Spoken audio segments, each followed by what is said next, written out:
Welcome to our video on requirements for student orgs. The first requirement every spring is likely why you're watching this video, and that's our annual re-registration.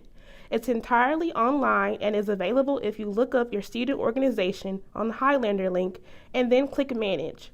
You'll see the pop-up for starting the re-registration process. This is a chance to update your officers for next year, update your profile, maybe add more info if it's needed, and more. It's required that you watch these videos, followed by a quiz on what these videos cover. So aside from the mandatory re-registration in spring, what else is required from student orgs? The first requirement is that once a year you meet with your student life advisor to do what's called a check-in meeting. This is basically a chance to highlight what your organization has been doing and ask questions. We can help you with every aspect of managing your student organization, including assisting you with event planning, amending your constitution, or anything else that might come up. In terms of membership numbers, it's required that your organization have 10 members when it re-registers. Your Highlander Link roster should include these students.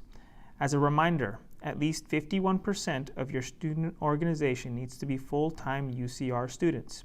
So 49% can be community members, alumni, or extension students here at UCR.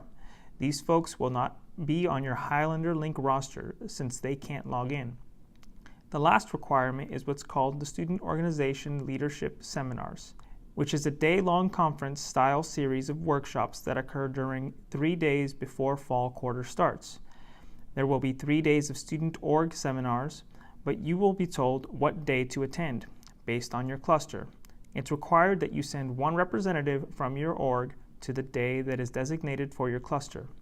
By failing to do any of these things, your active status will be suspended, which means losing privileges such as reserving rooms, accessing university funds, and access to university insurance when planning events. So make sure you keep up with the requirements. As part of the re-registration process, you're going to have to sign something called a policy compliance form. Let's discuss what that means. Most of this form is pretty self-explanatory and covers some of the policies that your student organization is responsible for. But there's 5 sections that we need to look at more closely. The first is a section titled State and Federal Law. Basically, this means your organization is agreeing that you won't violate any state, federal, local, or university policies. This includes a statement about hazing. UCR has a zero-tolerance policy for hazing. Annually, we offer training on hazing prevention at our student org seminar, so that's a good place to learn more about it. Or you can contact your advisor if you're concerned or curious. The second section is titled Fiscal Accountability. This means 2 things. You're required to have a bank account at an appropriate financial institution, which we'll discuss later in the video. It also means you must have someone that is dedicated to keeping track of your finances, such as a treasurer. Section 3 is University Name. When your group started, you were able to decide on a name. If you wanted to use UCR in the name, it must be used only as a location. If I were the chess club, I could not be UCR's chess club or the chess club of UCR.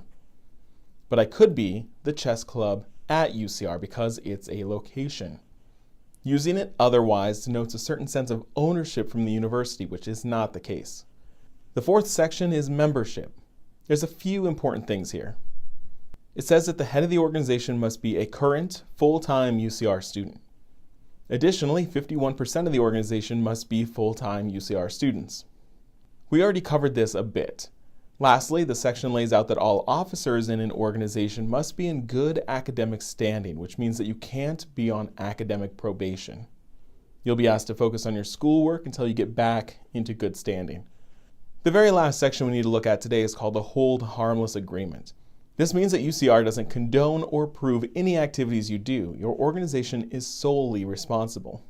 And that's pretty much it for the policy compliance form. If you're watching these videos as part of re-registration, there's going to be a quiz, and it's going to ask about a lot of things that we just covered. So if you were kind of half watching, go back and make sure you really understand what we covered. So now let's transition and talk about what UCR Student Life Office can do for you as a student org. Welcome to Student Life. This is the main office at 229 Hub. This is where you can come to meet your student life advisor, get flyers approved, set up appointments, or ask general questions. If you go through the office, you end up in Hub 228, the Student Org Workroom. The workroom is where your organization can meet and chat. Student Life offers various workshops throughout the year, and most of them meet here. You can also come here to paint banners. We've got all sorts of colors, and you can ask anyone working to help you get paper and the paint. You can also meet with a graphic designer where they design logos, t-shirts, flyers, all for free. You can also get banners printed here.